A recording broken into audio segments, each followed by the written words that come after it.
Well, Charlize Theron decided to take a break from filming The Odyssey and go to Jax's studio city to unwind. She said the atmosphere was wonderful, but when she tried to get drunk, the liquor was almost 50% water. Also, she was starving from working on set all day, so she ordered Mima's beer cheese, but thankfully, a patron dodged in front of her before she could eat it and saved her life. And that anonymous patron was Kyle Chan. Christopher Nolan was so happy that he is letting Kyle Chan be a background actor in The Odyssey. So keep your eyes peeled for a Kyle Chan cameo when that film debuts next summer. Amy, how does that make you feel? God bless Kyle Chan. I'm always saying it. Me too. We've been learning so much more about Kyle Chan in the last 3 months, ever since that huge New York Times article about La La Land came out. And this is another feather in Kyle Chan's cap. I just have to say that he saved Charlize Theron's life before she could eat Mima's beer cheese at Jax's Studio City. So Yeah. One of our VIPs revealed that because we were so amazed that he was a lizard guy, that they showed that he takes care of Luke's lizard or gecko while he's out of town.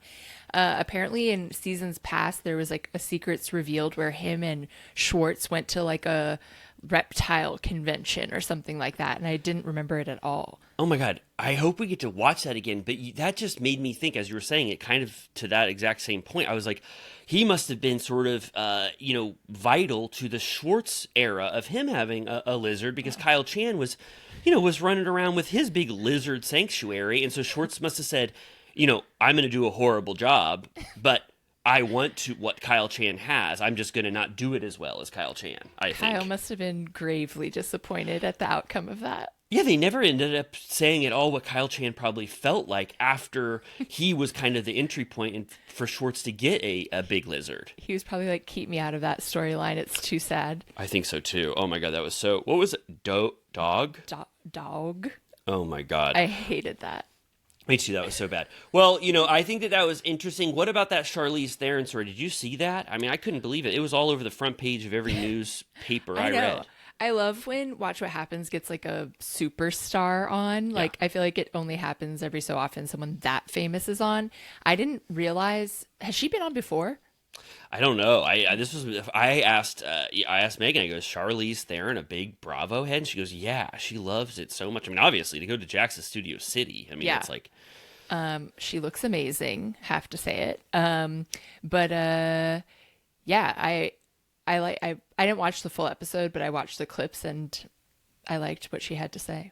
Me too. I liked what she had to say. She did say, she said that the liquor, she couldn't get drunk on it to save her life. She said she ordered, I think 4 different Jack and sodas, and most of it was, what is that, Jack and soda? What do they call them?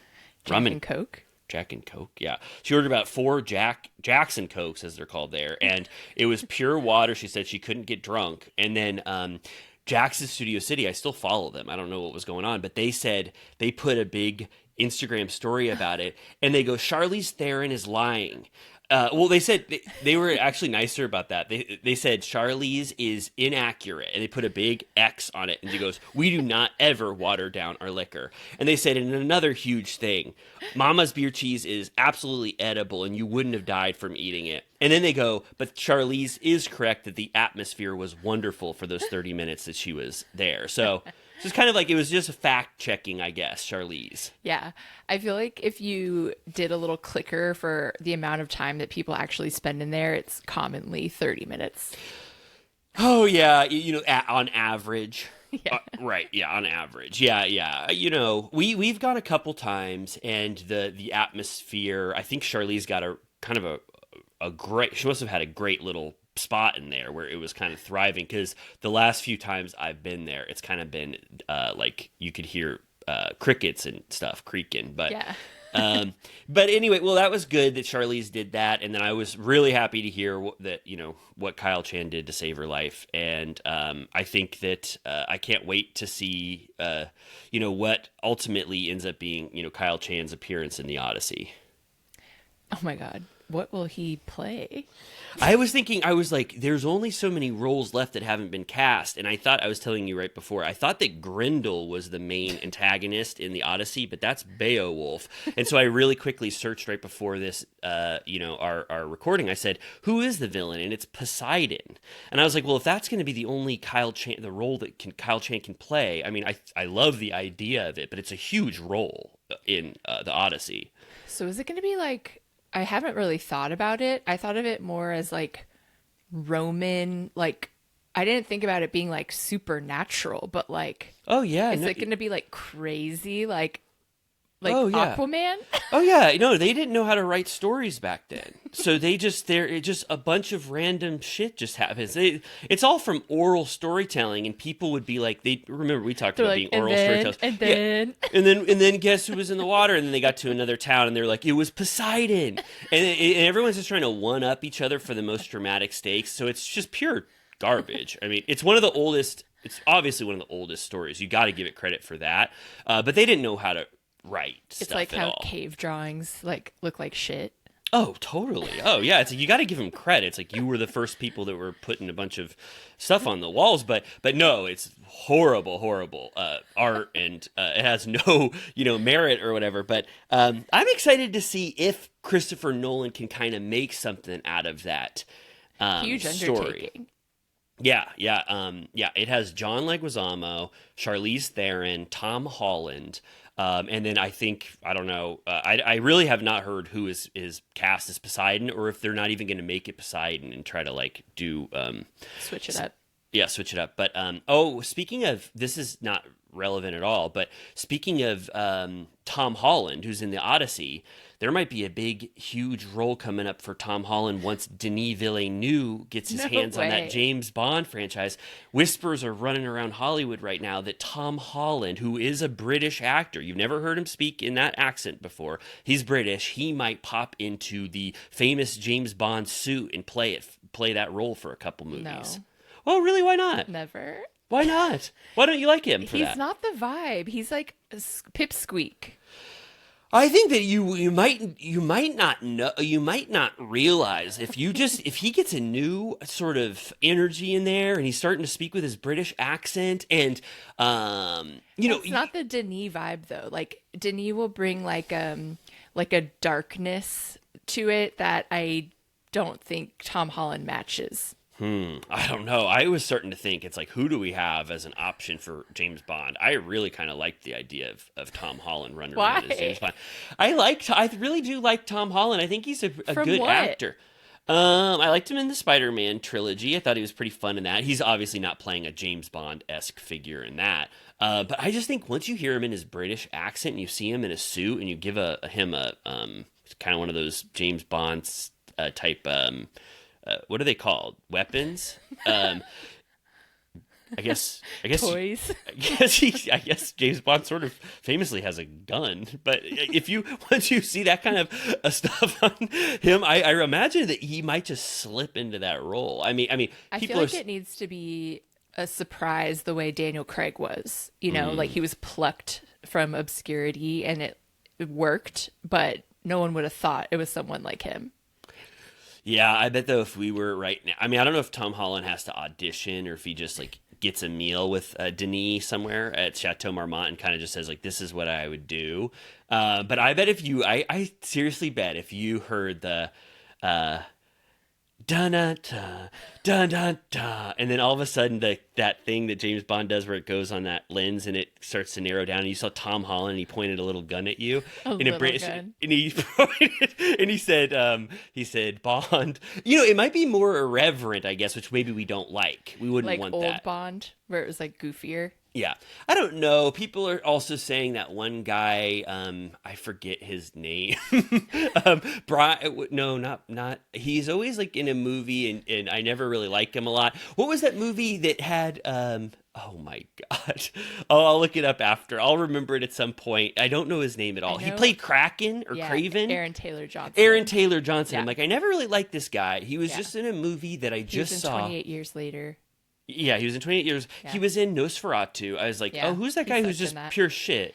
He was in the Sandra Bullock No, he's in the Hitman. The no, Yeah. the no, not the Hitman. The Fall Guy. It's kind of like they really have tried to make him happen a lot. Yeah, he was the I villain in know. that. It's He's really hard bad in because that. I'll speak for people that are attracted to men. He's like gorgeous. Let me look And at him I again. never actually like his work, but he's so hot. I'm looking at him now. Obviously, yeah. I mean, he's so attractive. But I swear, when I was watching Nosferatu, I go, "Who's that random guy they got to be in this 18th century movie?" And Yeah, I was that like, "He a weird sucks." choice. Yeah, I mean, so I don't know if you guys like He Aaron Taylor was, Johnson. He's also one where I feel like he never gets to use his British accent. Yeah. And in 28 Years Later, it's like, I think it's like Scottish. And I was like, okay, I'm into this. He's actually cooler when he's British, which I feel like he always is playing American. Well, you know who that's going to work for really well? Tom Holland, when he plays a British character, He's gonna be James like, Bond. "Hey, Mister, stop that right now!" No, he'll be like, imagine that sort of like new guy, like, or what's it called when like an intern gets promoted or whatever, like that sort of what's this kind of ethos I'm trying to talk about. Like you'll be kind of along for the ride, similar to Spider-Man when it's like he's kind of out of his depth, but He'll he's be learning on the job. bumbling. Yeah, but a little bit of well, no. Let's put a pin in it. Maybe it'll be Timmy. They'll continue their legacy together. I mean, oh my God. So that would mean Timothy Chalamet would have a British accent, right, to play him as British. It has to be a Brit. I think that's like a rule, right? Yeah, I think so too. Well, let's just trust Denis Villeneuve. He's made one good movie, Dune Part 2. That was a pretty serviceable film, really fun. You think in the theater. Arrival isn't goated? That's Absolutely Think about not. how many times that was on people's 21st century list. I mean, what was it? I mean, Yes. was it on the? Okay, well, I just never have enjoyed that movie. I really feel like Denis Villeneuve's movies are really soulless. Like he's like a really, really shitty version of Christopher Nolan. Like he's trying to replicate Christopher Nolan's trajectory, or maybe David Fincher's, like some amalgamation of those two, and he just I think kind of blows it every singular. time. I'm so glad. I tell you, when I hear for years that someone is amazing, I go and I say I go in and I give it the full merit. I watched Sicario. And I was like, I'm giving this everything. I'm sitting here, I put it on, and at the end of it, I go, I like some of that stuff, but there's something lacking in it. There's some heart or some writing or something. It's just there's something missing that I don't connect with at all in any of Villeneuve's movies. I didn't like Arrival at all. I don't even remember it for 1 second. The big gigantic squid octopuses writing, "Please say hello to me," and Amy Adams is tapping on the glass. I mean, oh my God, I don't remember it very well, but that was horrendous when I look back on it. What else? Dune Part 1 was boring, but I give him credit because Prisoners. yeah, I saw Prisoners in theaters. That was Fincher light. I mean, oh my God, he was trying to be Fincher as hard as he could, and he did not pull it off for me. But I think that actually James Bond has such a established franchise that his aesthetics and his prowess as a director will lend itself because he'll have writers and a team that really care about that franchise. So I can imagine him doing it really well. I have faith in it, and I like Dune Part 2. And I love Blade Runner too. I thought it was great. Oh man! All right. Well, we have a divide here on Turtle Time about Denis Villeneuve. But I'm not just like a pure like I don't hate everything he's ever done, and I have faith that he can bring that James Bond franchise to life. Okay. What the hell are we talking about? Oh, I've got something. I got something to say before we talk about the Valley today. Apparently, a huge wolf is on its way to Scottsdale, Arizona, and nothing can stop it. And yeah, you heard me right. Wolf by Lisa Vanderpump is coming to Scottsdale, Arizona. What the hell? Yeah. Yeah, Wolf by Lisa Vanderpump. I think or Wolf by Vanderpump is what it's called. That's at Lake Tahoe currently. Yeah. And I guess that wolf couldn't be contained in just that city alone. It is roaming its way to Scottsdale, Arizona, and there's going to be a new Wolf by Vanderpump on the 7th floor of a legendary hotel in Scottsdale. And it's going to be here for us all to go to winter 2025. How do you feel about Wow, that? that's soon. Yeah, she's getting these things locked in as quickly as possible. I'm excited because people have told us, Villa Rosa VIPs have said that they've gone to Wolf by Vanderpump and it blew them out of the water. They were having the time of their life. That's probably like a, what, 37-minute flight or something? How For far is us, that? I don't know.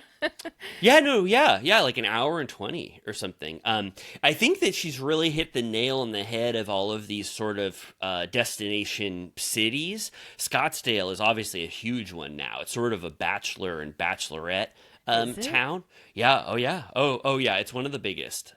Search biggest bachelorette and bachelor towns in Scottsdale, Arizona. I swear is in the top 6. I don't know how It's not on my radar.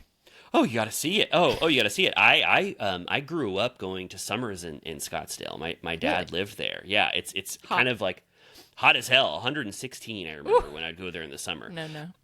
Yeah. But Wolf by Vanderpump. You imagine it in the winter. Yeah. And then it says it has the wonderful view of Camelback Mountain. I'm actually going to Tahoe later this year, and I hope I can force the group to go to Wolf. I'll let you know. When did you say you're going? September? September. Oh, that's amazing. Oh, I hope that you can. Oh, yeah. You have to pop in if you can. I really hope. So, congratulations to Lisa Vanderpump. That makes, I think, her 30th or 40th restaurant. She's got that Vanderpump Hotel coming out. And she's got 2 new Vegas restaurants, I think, that are still, one's being like designed now. And then now she's got Wolf by Vanderpump. She's really, this is like a Lisa era in terms of being a restaurateur. Did you see she did a TikTok with Gordon Ramsay? They did that like, I'm a mommy, mamacita TikTok. No, first of all, I don't even know that You kind don't? of. No, what is that? I'm a I think mommy. it's from fucking Love Island. But it's like a Oh. viral sound right now. Oh, I do know that. There is a person on Love Island that is breaking the news to everybody that she's a mom and she's going one by one. So I do know where that's from. Did Lisa say to Gordon, "I'm a mommy," and then he did, and then Yeah, I think he said mamacita. I've said this before, but their energy when they get together, it is like you almost can't even contain it. Like it's almost like the camera starts to like go up in flames when you try to take footage of them two together. Their raucous, like sort of cheeky energy is almost too much. I almost can't handle it. I know, she got like lit on Watch What Happens Live when they were together. It was like the most off kilter I've ever seen her. It's like they're like two like rock stars that just like joined a world tour together and they had been separated all their life and they finally get to experience each other for the first time. I really, what are they still hanging out? I think so. I don't know if whatever that show or whatever it was, like it didn't work, their promotion. Like I love them together, but I already forget what their collaboration was. Yeah, I don't remember even that they had a show. I just remember, why are these two legends in the same room together, and where can I get more of it? But then I guess I didn't need any any more of it. Well, good. And then lastly, I don't know if you saw this. Well, let me just say up front to Little Turtle Cuties and Villa Rosa VIPs. Unfortunately, again, there has been no Bravo news at all. It's it's a huge tumbleweed has been rolling through, and Amy and I have been scrounging for days trying to find news, and this is the shit that we have. Charlize Theron, Lisa's new restaurant. I mean, this is like fucking the dustbin of news. I am so sorry, but there's just no one is making any news this summer. I don't know what the hell is going on. It's like there's never been a stretch like this, but last news I do have. This is big. Amanda Batula said that Summerhouse is just like a clock. They are right on time for this season of Summerhouse, season 10. It is filming this weekend. The first weekend is going to be that 4th of July weekend, one of Kyle's favorite holidays. It's when his birthday is. They are going to be filming this weekend. Emerald, we've already said, is not going to be returning. Lexi is not returning, and Paige is not returning. But there's a new male cast member in the house that they're bringing. Yeah, So, a friend of theirs, I think I saw. A friend of theirs. So, that's not really news because we already knew that was going to happen, and none of these details are new. But it's kind of just we can all start thinking about Summerhouse filming and sort of get into that, mindset as they go throughout the next few weeks, knowing that Summerhouse is filming. Do you think Hub House will be at week 1? Oh yeah. You Oh, do? of course. Week one. Week one. No. Maybe maybe that'll be the week that we see a lot of Hub House in New York City and how she's preparing for what she's going to do. And how logistically she's going to handle this. So we get a lot of pop-ins on her, and then maybe she'll surprise everybody for week two. Maybe that would make sense. But I also wouldn't be shocked if she was there for week one. You know? Yeah. Yeah, it'll be interesting. I mean, I literally have no idea how it's going to play out considering she's not with her baby daddy, but they're still cordial. So maybe they'll go to the Hamptons and then she can split off. Like, I have no idea. Yeah, Turner could get a hotel in the Hamptons. Like live 5 minutes away or 4 minutes away, and then he could take care of Gemma. Yeah. You know what I mean? And Lindsay just gets to party with her friends. I mean, for 2 days. To me, it's not at all hard logistically to figure out. If you give me 30 minutes and a piece of paper and a pencil and a computer, and I could figure out how to logistically do that. Yeah. Do you think Sierra and West will be back as friends this time? Absolutely. It's going to start out with, instead of that cold greeting where Wes tried to shake Sierra's hand and she just tapped him and pushed him out of the way, I think I'm going full hug potentially this year. But they're in a mayonnaise war. That's going to be kind of a really funny little way to get in. Maybe someone sets up Hellman's on one table in the house and one other one sets up Duke's or something, and then they have to talk about that a little bit. It's interesting like that it's interesting that mayonnaise war happened right before they got in the house, so they have something to talk about the first weekend. Their thoughts on mayonnaise, which will be, it's good to start off with something provocative, to get them fired up. Yeah, I saw. This isn't news, but before I fell asleep last night, I saw Stassi on TikTok modeling Paige's Daphne pajamas, but she was wearing them as like ready to wear, like regular clothes, because she thought they were so cute.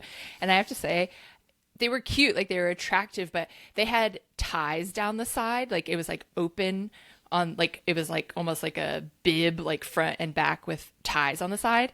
And I'm like, imagine sleeping with knots on the side. Oh, I didn't see that. I thought she was the queen of comforts. I can't imagine anything worse. Maybe she's a back sleeper or a stomach sleeper, but I'm a side sleeper. And I was like, if I had ties on my side, I would absolutely, it would be like sleeping on a pea. Oh my God, you think she made her entire fashion line thinking that everyone slept the exact same way as she did and didn't think that anybody would sleep on their sides? I'm a side sleeper too. And I always have to get stuff, anything that's under me. Of course, you do feel like a little bit of Princess in the Pea. Are all the pajamas they have tied fronts? No, this is the specific style. But I was like, it was so, like, it looked great, like enough that Stassi was like, I'll wear this out and about. Yeah. But I was like, I thought the point was that maybe it's lounge wear, maybe it's not all sleepwear. I might be misrepresenting it. It might just be like, about the house wear. So that would be different. I'm looking at it now again, and I stand by what I said. This is beautiful stuff. I think you're talking about the nightcap top that has straps on it, but you could get the Hannah t-shirt, and you'll look amazing. I love shirts like that. Plus these lounge shorts. Oh my God, absolutely everything is sold out. So I don't know where this hate was coming from, because every item here, you can't even buy anything on Daphne. That's a tactic. Really? Yeah. A tactic being like, oh, look at all this. Look, this was so amazing that you can't even get one now. You got to see the Hannah tee. I love it. Have you seen this thing? Is it not just a t-shirt? Oh my God, it's perfectly customized to like how Hannah likes her shirts. Oh my God, get on Daphne right now. I know it's sold out, but everybody go, and you got to get some of these pajamas. Well, that was nice of Stassi. That was nice of Stassi to say, look at me wearing this. They seem like they'd be a great, like, crossover. They should be on each other's pods. Totally. There's such an affinity from them from afar that it would be amazing to see once they got in the same room together, if they could really capitalize on that energy and they really truly liked each other. I would say if Paige is a descendant of anyone, she's sort of Stassi 2.0. I can see that too. I just, you can tell just from as a viewer that you could imagine that they would have a lot in common and have similar, vibes to each other. Yeah, and they kind of dress the same. They have like the same taste. I think so too. I mean, can we get them together, please? Spin off. All right, well, good. 24 minutes of news. I mean, I guess there wasn't no news. How do you feel about you and I? I think we should basically take a trip metaphorically to Hawaii to start recapping this week's episode of The Valley, which I really liked. All things considered, some little flare-ups of some, not very compelling conflict, but overall, we kind of just got to witness the full run of Kristen's engagement to Luke, and I was really kind of just excited because for the legacy of Vanderpump Rules, in a way, that we've had such a history with Kristen. We've loved her for so long, and this might have never happened had we not had The Valley, that we got to see this monumental moment in Kristen's life. And I was just happy to be witnessing, and that we had The Valley, to give us this moment. So it was really sweet, and then you kind of get the whole episode is leading up to the engagement, and I really liked that they didn't cut it off and say like, oh, guess what? He pops a question, and then we gotta wait till next week. No, they gave like the full encapsulation of the entire thing, the lead up, the engagement, and then the sort of aftermath of how all of the cast members feel about this. So It was very well structured as well. Yeah, I feel like we were due for something like this. Like the show is getting a little stale. Yeah. And this felt like refreshing, and it felt like old time Vanderpump, just getting everybody into a different environment and shaking it up a little bit. So, and then like the shit with Janet, I love the way that played out, because she keeps just like showing her ass. Like she just like sucks. Like, no, I don't think anyone on earth likes her. Like, sorry. I mean, if there are, okay, I already said this, but like I had such an open mind, and I love Jason, and I think Janet is possibly a good person, but this was the worst reaction to things. And even Jason at a point was just saying, what's going on? You're spiraling. Yeah. Please stop making these rash decisions. We need to just wait for a second. And also, Jason is the one who is having to navigate all of these relationships, and he's good with almost everyone, but he is the proxy for Janet, and he has to suffer through all of her bad decisions. He didn't know that she was going to spiral out at El Coyote and start screaming and make everyone really uncomfortable and dislike Janet for a second. And so I kind of feel bad for him that he's put in this position to where his trip is being hampered by Janet's relationship to cast members. And it's not just her relationship, it's how she continues to move forward with these cast members. It's like every decision she makes is a strategic mistake. Yeah. I think she's misunderstanding her place. I think so too. It's a little bit of, if there's this dual overconfidence and a complete insecurity that is making for a bad mix in Janet's performance, for sure. I guess before we get in, did you have any thoughts overall just on Kristen's engagement and everything, like the actual event, before we get into it? Like, did you feel? I thought it was cute. I was very happy for her. I was a little bit like, I don't know, maybe she's closer with Danny and Nia than I thought, but I was like, why are they there? Yeah, it was kind of a weird setup. Yes, and I think that there were a lot of just logistical mistakes that they made that they didn't account for. I think Brittany was a little too emphasized it a little too much, that she felt left out. But I really felt for her, because Kristen is really one of Brittany's best friends. They've known each other for 10 to 12 years, and the fact that she was completely kept out of the loop, but 3 or 4 people knew, and that she didn't get to do anything for it, I really didn't understand if that was Luke's decision and it was a miscalculation on his part, or Zach did a lot of bad planning. But by the end of it, Brittany, you could tell that she felt completely left out of the loop, and she is the kind of person that would have wanted to be there every step of the way for Kristen, and I don't know why that decision was made. Right. If that's Zach, if that's Luke. So I felt bummed out for Brittany.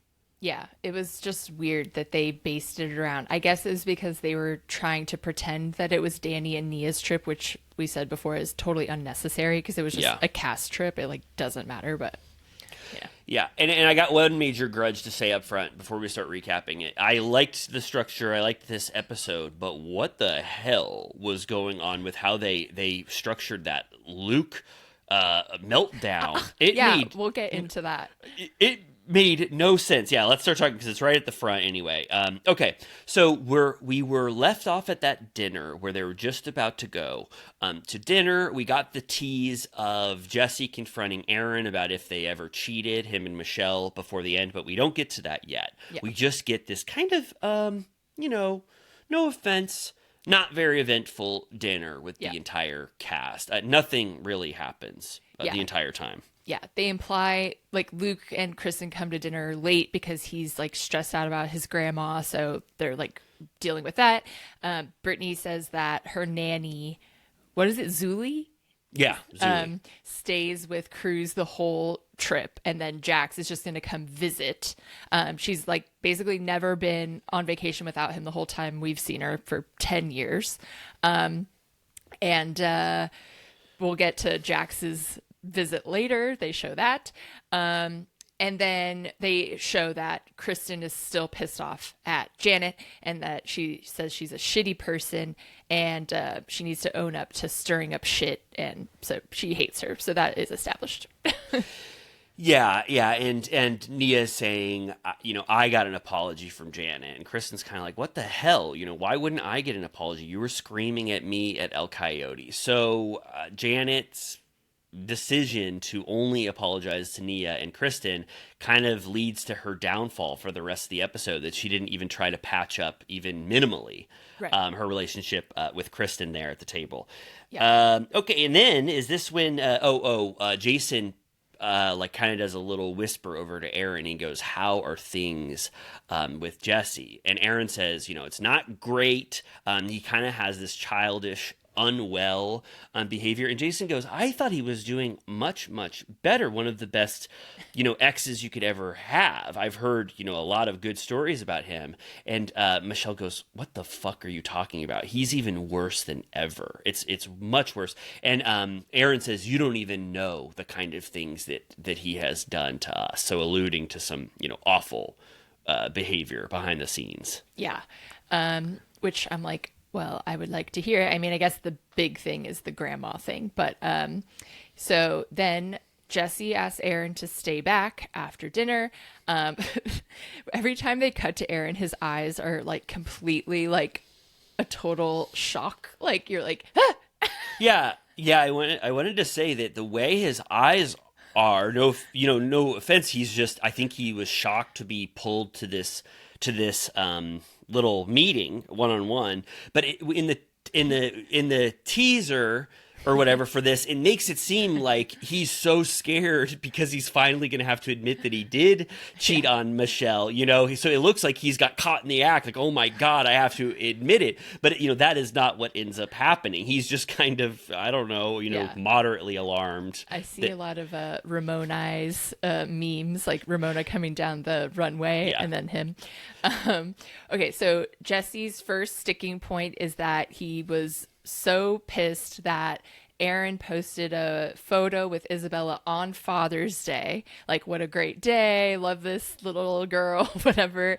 And apparently Aaron took it down because he didn't realize it was going to cause a fuss. What'd you think about that? I mean, it's such a tricky spot. Like, I do not envy step parents. I mean, he's not even a step parent. He's like her boyfriend, but like that's like a fucked up place to be. Like see the movie Stepmom. It's like, oh my God, I've seen it. It's just like tricky for life, like you're always going to be pissing somebody off unless it's like the most healthy situation imaginable. Yeah, and I think it could have been an innocent mistake, something that you don't think about as not a dad, which is what Jesse says to give him grace. But I would that felt like a dig. Yeah, it did. But I felt like I could imagine why Jesse was hurt. His mom is sending him this photo. Why did this man take a photo with your child? So his mom is messy too. Yeah, and his friends were sending it, and then Aaron acknowledged. I think it was a perfect sort of apology or accountability. He goes, "Once I thought about it, it slipped my mind. We were having such a fun day. I wouldn't have even thought that she's in the photo because, of course, she would be in any photo that I'm having when we're having a fun day. But I took it down, and so Jesse like acknowledges that, and then Jesse goes, "Well, I got another thing I'm gonna talk to you about right now." And Jesse's so amazing at confrontation. It's kind of we take it for granted. The fact that he brought this guy into his one-on-one. He sets it up so they're filming him. He has a scene. It's the crux of last week's episode to get to this point, and then he just says it perfectly, eloquently. Did you? I forget how his beautiful words. Did you or did you not cross the line when I was married to Michelle? Emotional, physical, in any way did you cross the line? So it's almost like he already put every aspect of it. Like, you got to tell me anything here. Did you cross the line anywhere? And then they give Aaron going, "Oh my God, I'm going to tell the biggest reveal of my life. We cheated for years." But it goes deflated completely. I knew it. I knew he would never admit to it. Did you think there was any possibility that he would say what he said? Lying. Really? Yeah. Oh my God! What do you? Oh my God! That's amazing. He didn't give confidence to me, but he might have just been scared. Yeah, because his eyes, no offense, these are just I have eyes like that all the time. The way his eyes were, they were darting back and forth, and they were really wide, and so he looks like a cartoon of somebody who's suspicious, or there is suspicion upon. You know what I mean? Yeah. But he goes, no. Well, he goes, absolutely not. He's kind of like a mumble mouth. Like he's a little bit low energy. Like I'm always like, what's his deal? Like what's his? When they're having fun later, I liked him a little more. But like in this conversation, I was like, maybe he was just intimidated. But I was like, what is happening? I mean, I imagine he was a little intimidated in this environment, having to be taken into account for this, possible cheating behavior with Jesse, who is a very antagonistic person. He goes, absolutely not. He goes, okay.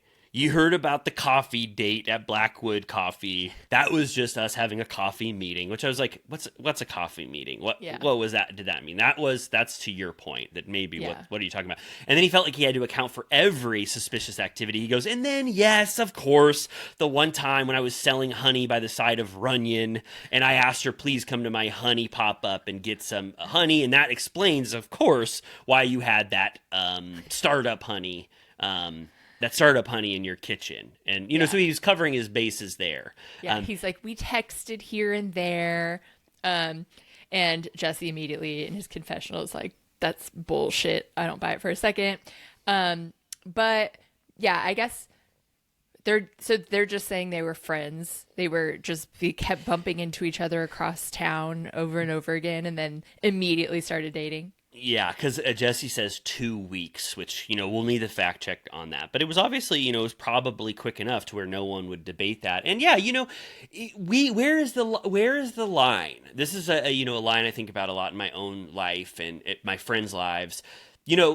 Are you secretly attracted to everyone walking around, and then the minute when you break up with your significant other, you say, I want to pop into that secret attraction that I have because I've always had flirty, wonderful chemistry with one of my friends? And it's like, is that crossing the line, or is it just like now that the gloves are off or the rules are away from me, I want to pursue this? You know what I mean? It's like I don't know what that... I can understand both sides. I see Jesse's side.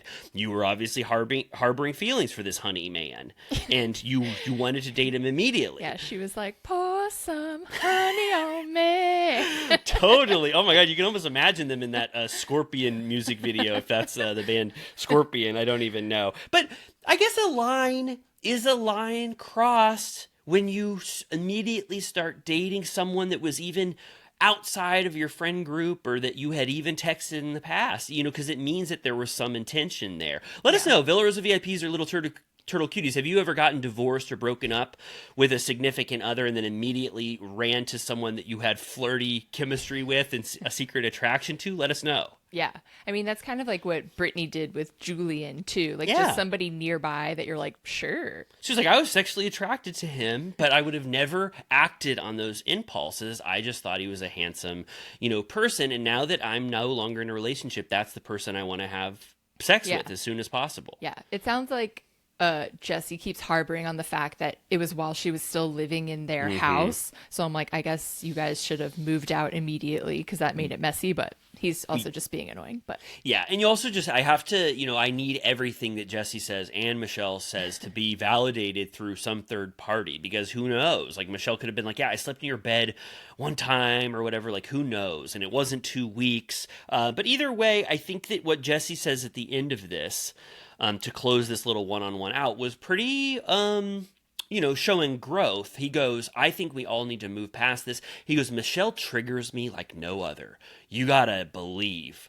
Michelle triggers me. And do you want to be on, like, maybe we can have a fruitful relationship, independent, and we can have, respect for each other. And then that's when Aaron says, well, respect is a two-way street. You haven't shown me respect very much at all. But Jesse goes, can we maybe move past this? I think Hawaii is the perfect place for us to all bury the hatchet and start a new future, as a trio of people that, interact. And it's really, you all have the common goal of Isabella. I think that would help me, if I was ever in this situation, which I never will be. But like, you all just want the best for Isabella. Everyone would raise their hand and agree on that. So hopefully that can provide some guidance for how they navigate the future. I mean, she's kind of lucky that she found a guy. He doesn't necessarily seem like he's obsessed with the idea of being on the show, but he's participating. Yes. But I'm like, I think most like average dudes would be like, I'm not fucking going on a trip with your ex. Like, that's awful. Like, I'd rather die. I think so too. I think I kind of appreciate how he's been introduced in the world, and it doesn't seem like he's someone that is just trying to promote his honey all the time, and he doesn't seem like he's overly performative on camera. Just like you said, like I do think that he's just putting up with it to be a part of Michelle's life, and he's doing a decent job, hanging with everybody. Totally. Okay. Then Michelle comes by and like taps him on the shoulder and is like, is everything going okay? Like, let's go, and like guides him away. Apparently, like during dinner and through the night, this is when Luke has like an absolute meltdown, which was in the trailer. It was alluded to so many times leading up to this season, and they totally skipped over it. Yeah, this is the series of events. He snorted a big ball of wasabi. He got what they call wasabi brain. He started crying in his bed saying, you don't take care of me. You need to acknowledge my feelings. And then he stormed off out of the room in his underwear through the hotel, going outside, running around. And Kristen goes, you're in your underwear, Luke. Please come back. But they give it the black and white 3-second flashback edit, and I was like, what the hell? I wanted to see every minute of it. This is the night before. If Danny Darko did that, it would have been like 4 episodes. I know. It was like, what the hell happened here? Did they want to not desecrate the beautiful energy of Kristen's engagement by having Luke throw a tantrum before and act out with all of the wasabi that was filtering throughout his body? Or, here's my theory. It was a little over the top, and maybe they thought it was almost too fake and outlier behavior for Luke, that they didn't want to give it the full edit, because maybe he was trying to make a big emotional meal out of something. Because when he does do the like storm out walking in his underwear, I don't like, unless he was really drunk. He also, that tone in which he says that, I just need you to acknowledge my feelings, I felt a little bit of an actor sensibility in there. So maybe the editors were just like, this sucks, or producers like, this kind of sucks, let's just allude to it, but we can't make this a full part of the edit because people won't understand what's going on and what is motivating Luke to have his first on-camera meltdown. Yeah, I guess it was also like the way, I'm just surprised because they could have structured the whole thing around it where it led up to a cliffhanger of whether or not they were going to get engaged or something like that, like, because for that to have happened the night before, that's significant. Yes. There's no good reason I can think of for why they gave it this treatment. I was so surprised. Also, that clip of Luke crying in bed saying, you need to acknowledge me, please, was in the both trailers for this season. I thought we were going to get the first heartbroken Luke speech where the drama got too much for him and he had to lash out. And then they even refer to Luke's meltdown throughout the episode in little pieces. So, and also the grandma stuff is earned. If he wanted to freak out a little bit and say, my grandma's dying and I have too much pressure on me, so I can't really think of a reason for this unless it's like the most boring reason, which is that they didn't have time to fit it in the edit and they wanted to structure the episode, this way and only give 3 minutes to that. But overall, as a viewer, I thought that was a bad decision to handle it that way. Yeah. I mean, literally, they talked for like a full episode about how Danny acted at Jax's, like when he literally, all he said was like, Janet is a snake. I know. They wouldn't let him get away with it. They called him an alcoholic for like a full episode. Yeah. After that. And Luke was screaming and running around in his underwear, sort of like that. We've talked about this Coney 2012. He was kind of running around screaming. Keep that keyword alive.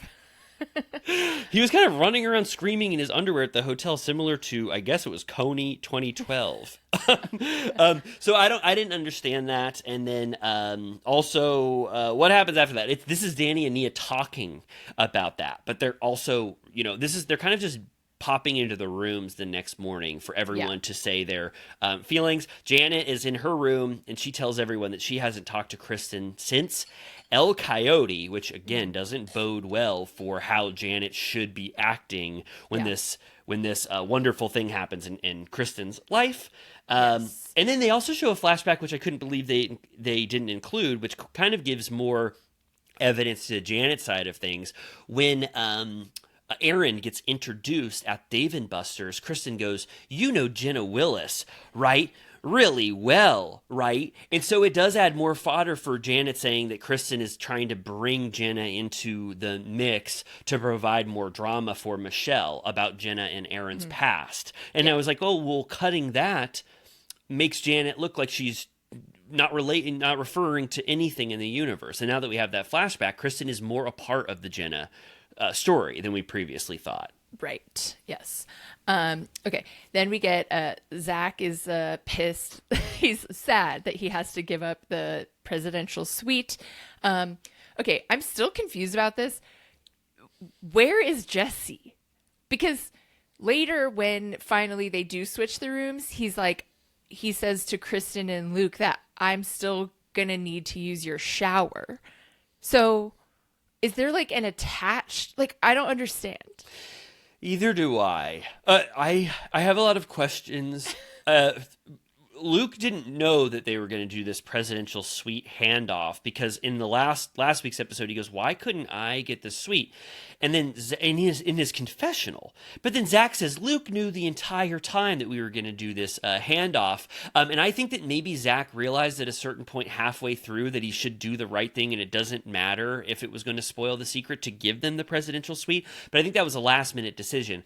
But how that affects Jesse and where he's sleeping, I do not know. And why can he not live now in Zach and Benji's room? Well, if they're in like a normal sized room, then where will he go? Maybe he should go in. I don't know. There's only a couple options, and it wouldn't make sense for him to be in Michelle and Aaron's. That would be fun. Three's Company. Okay, so they're going through the plan. Like he made T-shirts for everyone. I was so nervous. Kristen knocked on the door while he had the T-shirts out. And he closes the suitcase, and I was like, I wouldn't even want her sitting that close to the T-shirt. Yeah, imagine if just a little piece of that T-shirt was poking out of the suitcase, and you saw Luke's face on it. It was like she's unwieldy. She might just start opening shit. You don't totally. That shirt looked awesome. I wish they sold them. I bet we could get our hands on one. Really? I would love one. We could get the one Janet didn't wear. Oh my God, totally. Oh, Zach, I don't know. I hope if he has a couple extras of those, I would love to honor Luke and Kristen's engagement with that fun photo. Kristen comes in and she kind of, I think at this point, doesn't she say why Luke had his meltdown? She goes, it wasn't the wasabi. Stop saying that. It was because he had to do 36 hours of flight. His grandma's dying. He started thinking the worst. And so his mind went to worst case scenario. And then it kind of shuts up Zach completely. It's almost like don't ever talk about the meltdown again. because Zach could have talked about it a lot more. But when you're just saying he's probably reeling from his grandma, possibly passing away, it just kind of makes it easier to understand. Yeah, she's sort of like, no, like it's okay, don't judge him. And Luke says in his confessional that he was like, last night was a disaster. So he's taking ownership, but luckily he doesn't really have to because no one ever talks about it again. And then they make it a storyline not a storyline, but Kristen's like, I'm not going to shower. We're going on a stinky fish boat. Who cares? And he's like, no, you should. And she's like, why? And he's like, we're going straight to the luau after you got a shower. And she's like, nah, I'm not going to shower.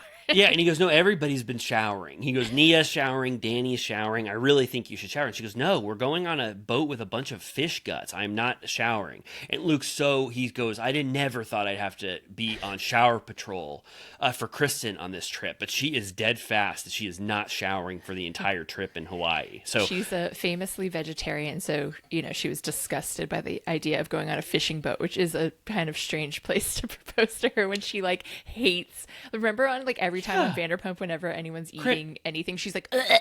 Yeah, like when she went to the crab dinner in the Hamptons on the Summerhouse, she hated all of the fish stuff. I didn't even think about that. It's kind of a torture factory for fish on that boat. Hooks are going in mouths. They're feeding other fish to other fish. It's very carnal, and I guess it's more his love than hers, but. But it was a beautiful engagement. I don't even, Oh, and then Nia starts sending inspo photos for what Kristen... She's sending photos of people showering and how clean they are after, the rules for showering on trips, how you should shower more in Hawaii than in any other destination in the world. And then she's also sending photos of people dressed up in dresses and suits on fishing boats. And Danny goes, oh my God, you're sending photos where people are kissing in sunsets? It looks like such an engagement photo. She's almost tipping her hat to Kristen in a way. Yeah. Okay, then we pop back to LA really quick. Jax is taking Cruz swimming. I just have to say, ever since they showed them together that one time where Cruz seems so freaked out by him that now when I see them together, Cruz, his shoulders are up and he just looks a little around him, whereas when he's around Brittany or Kristen or Zach or anybody else, he seems happy and he's literally doing his favorite thing, swimming, and he seems tense around Jax, and Jax keeps kissing him, kissing him on the cheek, kissing him on the lips. It seems very over the top and performative the way they interact. I also have to point out, I'm kind of obsessed with Cruz's swimming style. Every time he's in the pool, he sinks like a stone and then just sort of pops his head up. Yeah, I kind of liked it. I definitely noticed the swimming technique, which I liked. I'm thinking about a 3-year-old swimming. I'm like, oh my God, that is so. I'm just thinking that is so what an amazing skill that he has. But also those techniques. I didn't fully get the sense. So I felt exactly how you felt about Jax when he came in like a monster and Cruz was scared. And I was like, oh God, if I was a dad and my kid reacted to me like that, I would be mortified. I'd be like, is this emblematic of my child's love for me and fear for me? And I didn't get the full taste of that, what you're saying. Jax's kiss, I know he's probably kissing Cruz because he's like, look at daddy on his best behavior. But I also felt like Cruz was a little more receptive to the kissing, and maybe he was a little tense, but overall I gave it a 7 out of 10 on dad-son camaraderie.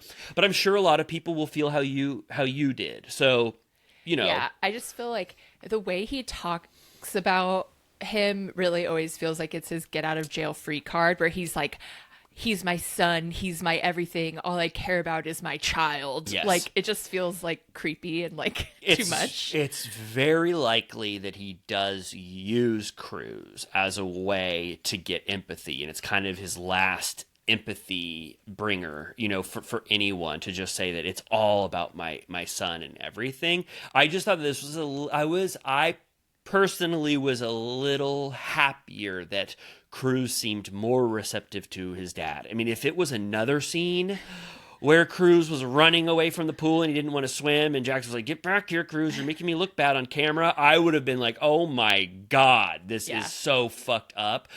So I don't know. Let Yeah. us know what you think. But I could totally see your side too. Yeah. I think it did seem like he warmed up, but like when when he was guiding him to the pool, it looked like a perp walk a little bit where Cruz was like, ugh. Yeah, like, oh my God. Yeah. Okay, and then we go to a little hula It's sort session. of like it's like going through what everybody's doing. The girls are doing hula, the boys are getting shaved ice, and then it's like the conversation between it's like Jesse, Jason, and Aaron.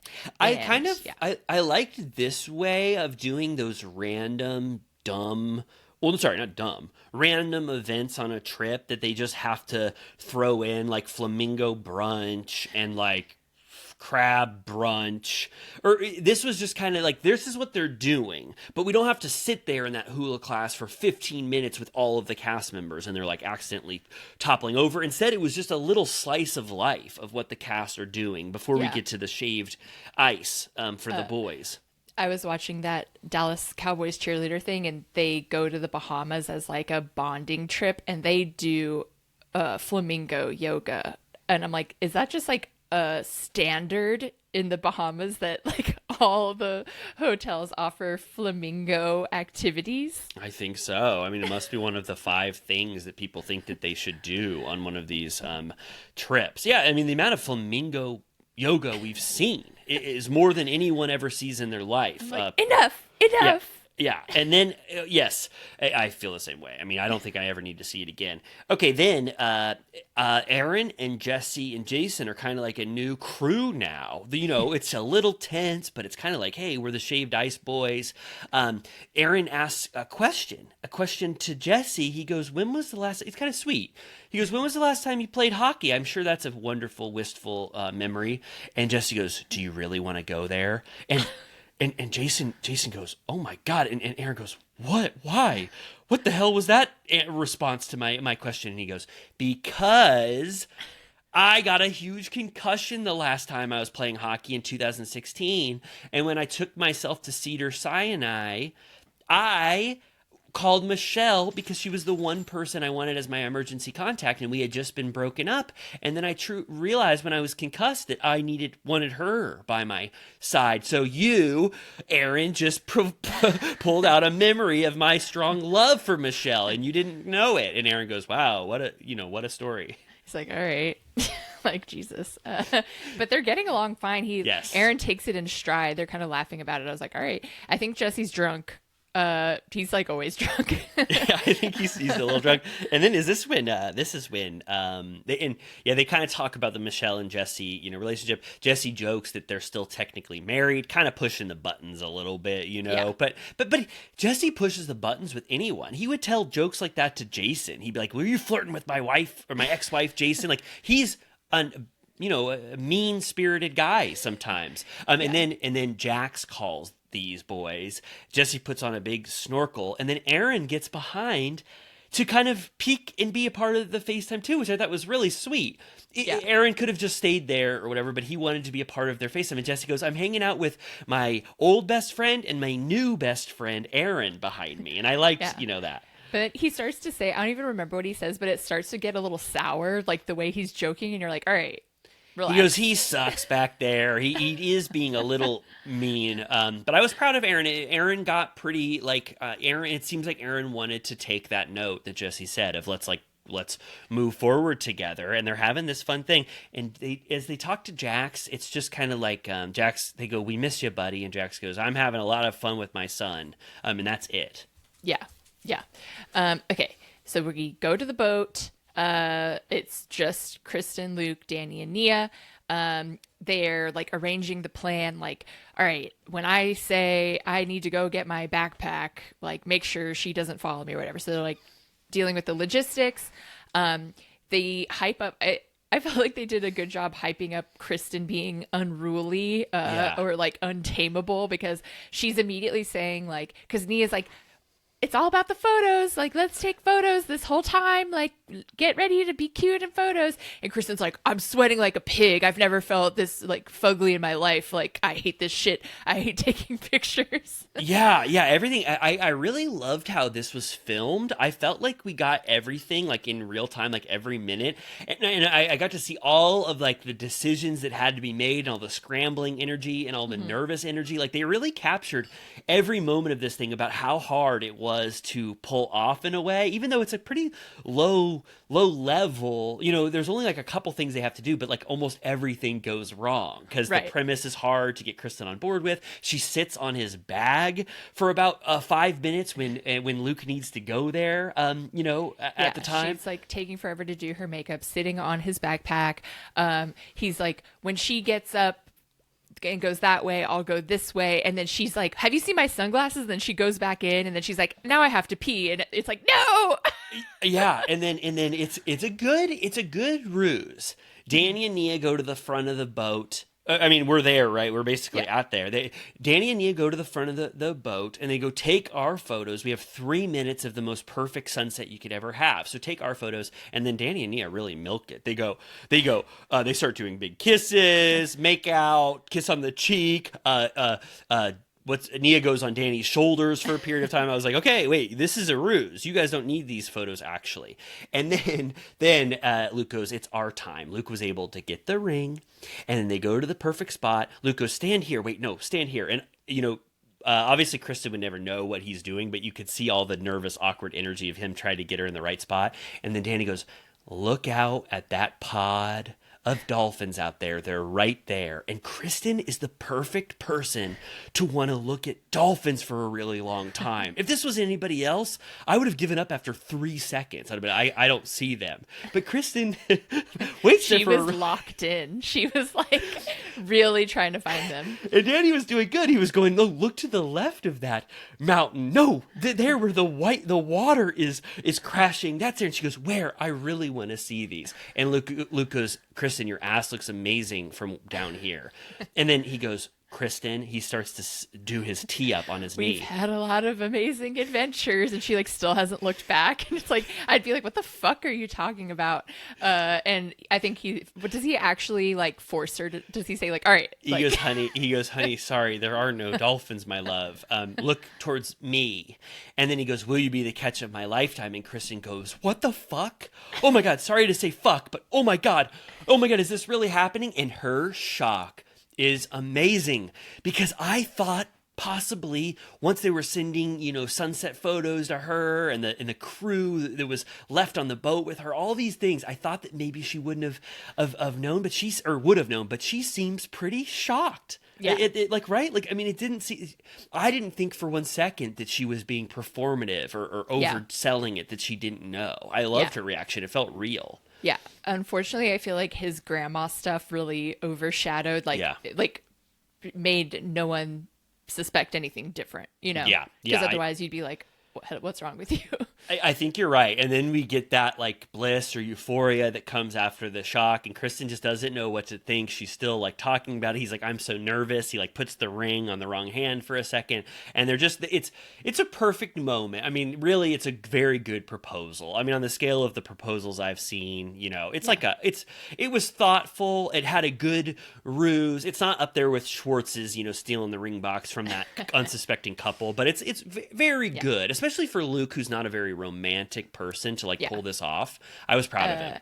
It doesn't top Kyle and Amanda's boat proposal, just because I care about them more, and I actually cried, but but another great boat proposal though, for sure. I don't remember if there was any like mystery to Kyle and Amanda's. I felt like it was just like they were sitting on the boat. It was the most perfect time of day, and then he just, you know, he said it to her, which is still great too. But I kind of liked a little bit of like the dolphins, the shenanigan. A little bit of that was fun to me. Totally. Yeah. No, I think it was good, but it was a little like janky in its like the fact that it was a fishing boat, the fact that like those two random, in my opinion, friends were there. Like they were just sitting right there. And I was like, it would be better if it was just the two of you, the way Kyle and Amanda, but then it's impossible to make it a surprise. Yeah. I'm trying to think of, I'm sure there's more details that we don't know of what led to that decision. I did like that Danny and Nia were there to film her and get those reactions, and then you get the actual proposal while it's on camera, and you get to have why you have your phone up, filming it. But I think that even, Brittany and Zach should have been there because they're obviously her best friends. But I think Kristen is really in a Danny and Nia moment right now, and so maybe Luke knows her enough to be like, I don't know, she really loves Nia. Let's just honor these two friends. Right. But you're right. I don't think it's perfect. 7 out of 10. Yeah. I think that there's still. I wish personally that Brittany got to experience this because knowing their legacy as friends, Brittany is the one who would have screamed at the top of her lungs and almost jumped off the boat. When she found that out. So yeah, totally. Okay, then we go back to the presidential suite. Zach and Benji are like scrambling to switch the rooms out, and Kristen and Luke have completely unpacked and like put everything in drawers and have shit everywhere. Each one of his underwear is in a different drawer, so it's like he's used drawers that he didn't even need. That makes me think that he never thought they were switching to the presidential suite, and that was a last minute Zach upgrade for him. I didn't know that they were going to do the swapping for them. I thought they were just going to be like, tonight you get to stay in our room, like bring your stuff over when you wish. That's a nice that they did it for them. I didn't even realize they would be doing that.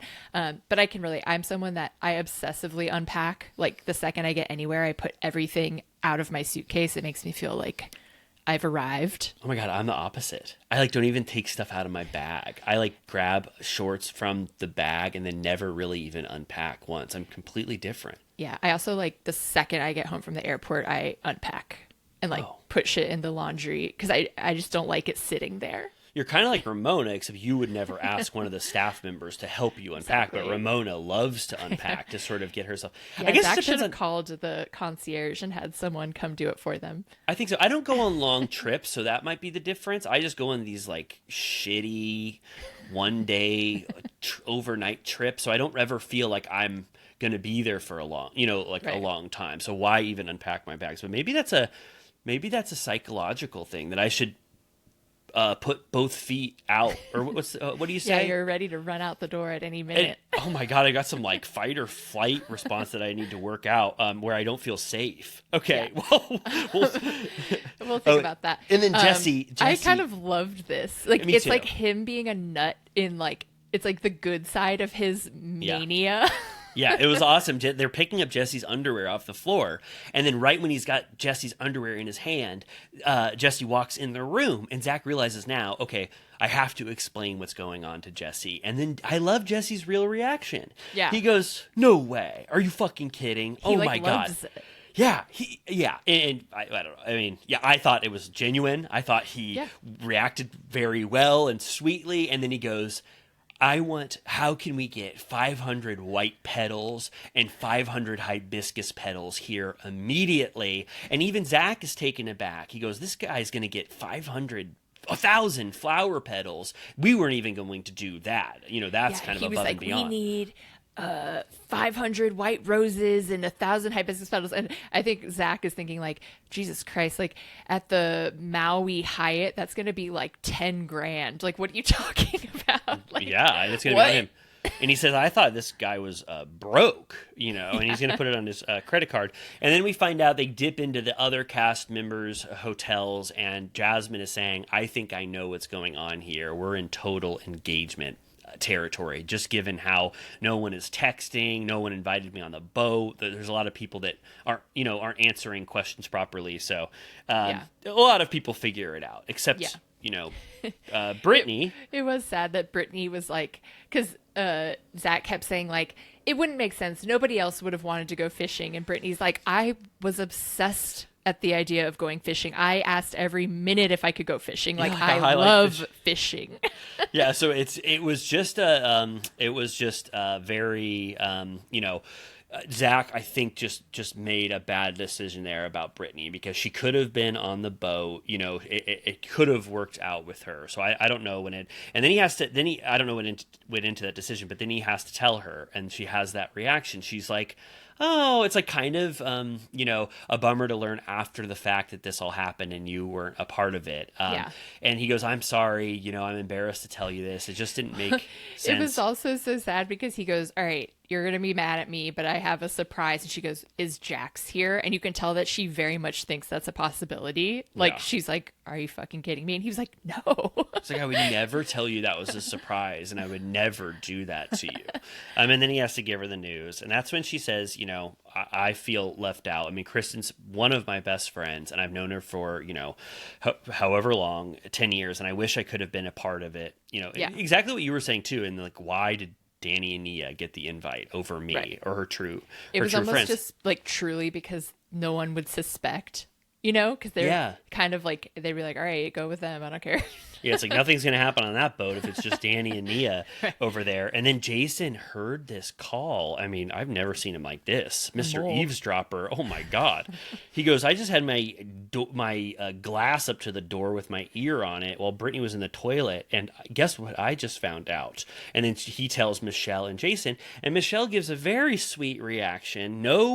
Not for 1 second. She's learning news on camera, and she goes, oh, that is so sweet. She has a big smile. And then we don't get to see Janet's face, unfortunately. But Janet does not have this reaction at all. No. For the rest of the episode, she is in a rough spot. She really, says, I understand, how if you were just actually talking to someone off camera and being truly petty is how she was talking. But I was like, you admitted to being just like a demon inside, where she's like, we fucking left our son for what turns out to be Kristen's engagement trip. Like, she's now colored the entire thing, which is true. Like, that was the point of why the cast went. Like, she's right.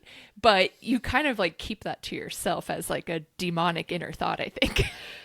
I think so too. I didn't know how to think about what it means if a trip becomes all about something else. Before, it was a Danny Nia trip that Jason and Janet wouldn't have even been invited on had it not been for the show. And it was just an ambiguous trip to celebrate nothing. For me, I don't know, even if I was in the doghouse with somebody, I think it makes your trip so much more impactful that it was a part of an engagement on the show. So I guess you're right. It's almost Janet's just true feelings of how the trip got overshadowed and she happens to be in a bad place with one of the principals. But I don't know how I feel about, because all of these cast trips are contrived. It could be about anything at any moment. So wouldn't you just ultimately want to be a part of a trip that had a consequential event at it? But she's not feeling that way. Right. She feels like she's going to be uncomfortable for every single thing for the rest of the episode, because all people will talk about is the engagement, and she played her cards wrong again, anti-Kristen, and then now she feels kind of ashamed and embarrassed to be left going to all of these events. Right. So she's like, I don't want to go to this dinner tonight if it's an engagement dinner, which it will be. It is a congrats dinner. Yeah. Even Zach is like, when they finally talk, he's like, I was concerned about that. Wasn't sure if you should wear the t-shirt. Like, he had already been thinking about that. It was weird. The best part is that on the preview for next week, Kristen is like, get off my boat. It's my engagement weekend, bitch. And I was like, yes, she's going to be so pissed. Janet's nightmare, because we know in this episode that she didn't want to do anything else on the rest of the trip. And so then Kristen gets to lord over her that it's her trip. Yeah, no, that was wild. I think if I was Janet, I mean, I'm not Janet, but I would have said, hey, obviously, this is the biggest moment in your life. I wore the shirt. This is awkward, but I'm happy for you, and we can resolve our differences after this weekend. I don't know, maybe if that's not the most dramatic, resolution or whatever for this trip to have, conflict for the rest of it. But I would have just been like, that I'm on this trip too, and you don't think that I should just be isolated for the rest of the trip because it became about your engagement. So do you mind if we just bury the hatchet for a couple of days, and I'm still here to support you, because no matter what we're going through, this is huge for you and your life. Yeah, that could go sideways though, depending on Kristen's mood. Like, she could be like, I don't want to fucking talk about that shit right now. I'm trying to celebrate. Totally. know? I think it could have been very, very, a very quick conversation. Just so you know, I am just all here for your love, and we don't need to talk about anything. Because it's even a better decision because then Janet gets to be a part of, these dinners and stuff. But Janet is, I don't know if it's right now, but she is like spiraling. They go into Brittany's room, and Janet and Jason have this really uncomfortable talk where Janet is making a bunch of decisions on the fly immediately about how uncomfortable she feels. She goes, "We're not going to that dinner. I was just excluded from this dinner by Zach." And Jason goes, "You weren't excluded." He goes, That's not true." And she goes, "And now I don't even know about tomorrow. I guess I'll just see you all in LA." And Brittany's just putting on her makeup. She just learned that Kristen got engaged, and Jason goes, "Why are you saying all of this right now? What's going on? Can we just think about this? This is our trip too, no matter what happened on the trip." Yeah. She's like, she gets off the phone with Zach, who, like, I think Zach is relieved that she is not coming because he's like, "Great, I don't have to deal with that shit anymore." Like, yeah. I felt like so stressed on his behalf that he had to orchestrate this whole entire thing. Because I was like, that's like my nightmare. Like, it's so many logistics and like organizational things. So I feel like the second that Janet was like, "I'm not coming," he was like, "Thank God." Like, that's the last thing off my list. But when she gets off the phone with him, she turns to Jason and goes, "Where do you want to go to dinner?" Yeah. Like, "We're going to go to our own dinner."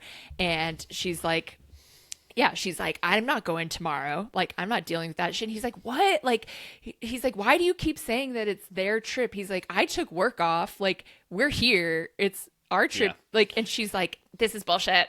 Yeah. At one point he just goes, "Can you please, slow down and just stop making decisions for both of us?" Because in her head, she's basically left the trip all of a sudden for both of them because of her actions and decisions and how it relates to Kristen. I don't know how Jason feels now towards Kristen and Luke. I know he didn't like the ring thing, but I think he has like a tenth of the energy that Janet has towards them. And I think that if he was not with Janet right now, he would have obviously been able to grin and bear it and do everything else on this trip. So he's resentful for the first time of Janet's actions in this moment, which I was actually surprised and happy that he started to push back on Janet because she created this entire new scenario in her head from one piece of information and then like got into the darkest hole that he had ever seen, and to the point where she was making decisions about almost leaving. And then he said, "Can we please slow down?" So I appreciated that from Jason, but they don't end up going to this even Brittany is sort of like, "I hate this. Like, you're like annoying." She, I think, was like, "You're like bumming me out. Like, this sucks," Yeah. Like, yeah, wait, I have a question.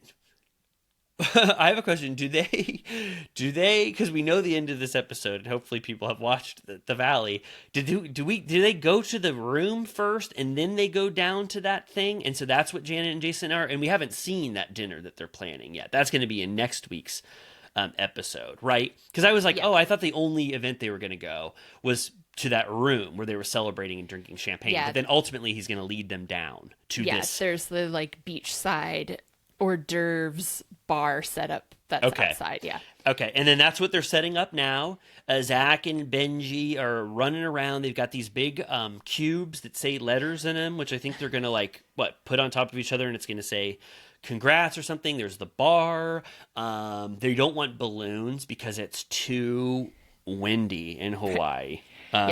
They also decorate the suite. They found their flower petals. There's balloons in there. Brittany, again, is like, "I would have helped with all of this. Like, I would have loved to do this." And which they probably could have used the help, frankly. Yeah, and there's no reason why Brittany would be excluded at this point. A very, very, you could say that maybe Zach wanted to be the entire recipe, or, he wanted to give all of the work and support to make this happen. And but I don't know why you wouldn't call in Brittany at this point once she already knows to help out and be a part of it. But maybe he was just so frantic that he just couldn't make decisions at that point. There was just too much to do.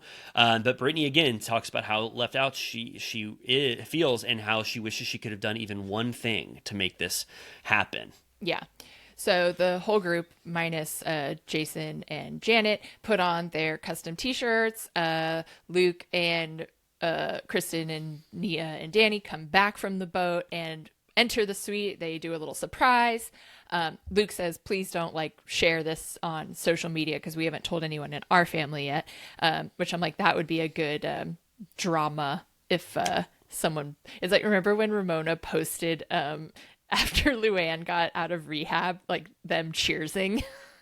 Oh my God, yeah. And she was like, I could go to jail.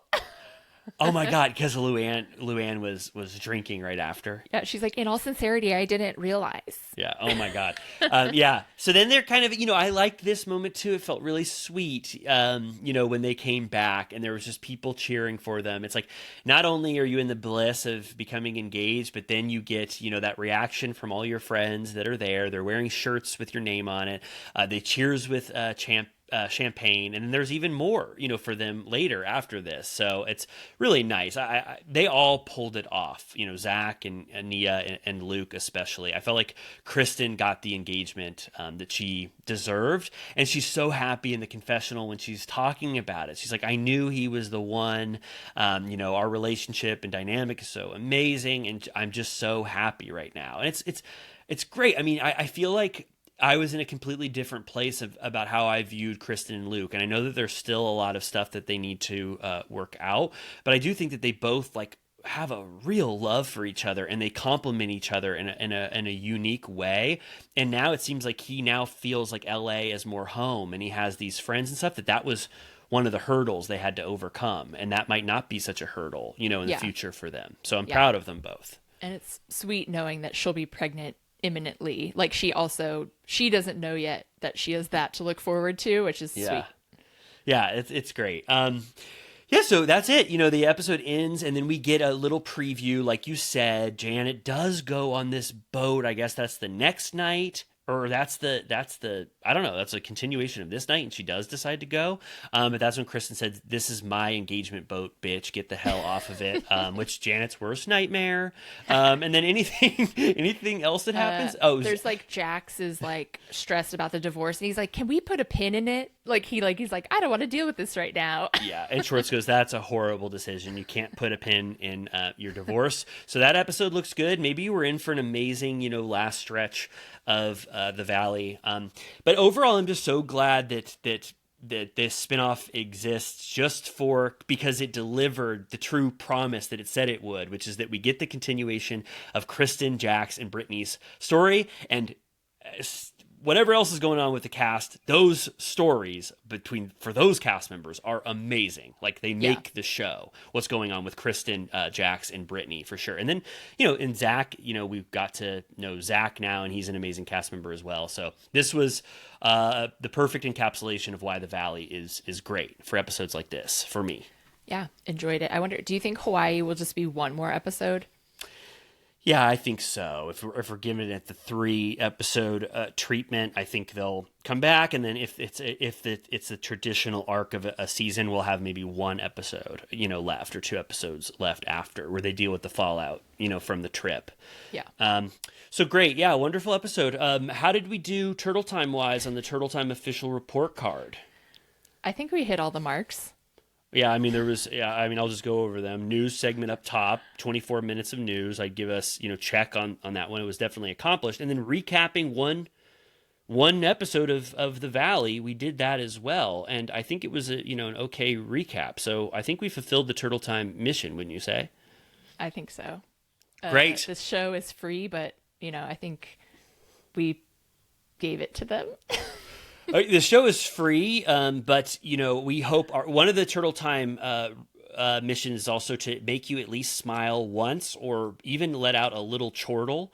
So if we let out a chortle or even one smile, we've accomplished Turtle Time's goal. So we hope that we made that happen for you. If you want to keep smiling and chortling and you can't get enough, well, there is an oasis for people who love Turtle Time where you can pay $5 a month and you get access to our Patreon, which is a recap series of Vanderpump Rules from the very beginning. I'm sure Little Turtle Cuties have heard this before, but if this is your first episode, check out our Patreon. If you pay $5 a month, you become a Villa Rosa VIP, and you get access to this wonderful community of cherished Villa Rosa VIPs, and you get access to over 115 episodes of our Vanderpump Rules recap series. We just did an episode on Monday, which was the Ice Queen's birthday, where Ariana and Stassi unite to have one of the best birthdays of all time, and then sadly Stassi has a meltdown on Beau. It was very fun to recap. I loved watching that episode. Yes, we're racing through, and the show is good for longer than you remember, in my opinion. In my opinion as well. Okay, and then, there's other stuff you can do. Please, for the love of God, review us. Oh my God, I looked at Apple Podcasts, and there has not been one review in the last week. We need those reviews. They are so important to us, so please, please do that. Rate and review. Okay, all right. Amy, I'll say goodbye to you, and Little Turtle Cuties and Villa Rosa VIPs, I'll say goodbye to you. We'll be back with another episode this week. See you soon.